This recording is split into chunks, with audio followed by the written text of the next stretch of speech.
Ayni vaqt odamlarda burundan qon ketish kasalligi ko'paygan. Rossiyada, Moskva shahrida mana doktor Muhriddin Lor sabablarini hozir bir aytib o'tadi. Burundan qon ketishda bir necha sabablari bor. Birinchisidan burun travma olishlari va burun ko'p kovlashlar.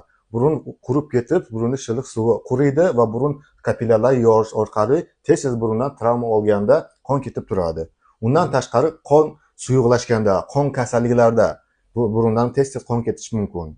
Va gipertensiya, ya'ni davleniya ko'tarilgan holatlarda ham burundan qon ketish holatlari mumkin. Bir xil leykoz kasalligi ham bor ekan, rak kasalligi, qon o'shanda ham bo'ladi. Burundan qon ketishda bir ko'pchilik og'ir kasalliklar borki, bittasi leykoz bo'ladi. Bu maqsad shu alomati bo'lishi mumkin. Buni bilish uchun buni kompleksni hamma tashxisdan o'tish kerak. Laboratoriyada analizlar topshirib, pura tekshiruvdan o'tish kerak. Sizlarda laboratoriya bormi? Bizda laboratoriya bor va kelib bemorlar bemalol qon analizlarini topshirish mumkin. Чтобы vovремя vaqtida oldindan shu kasallikdan oldini olish uchun. Sizlarda lordan tashqari boshqa doktorlar ham bormi? Boshqa mutaxassislar, terapevt, kardiolog, urolog, ginekolog, stomatolog, hamma kasal mutaxassislar bizda bor. Rahmat, sog' bo'ling.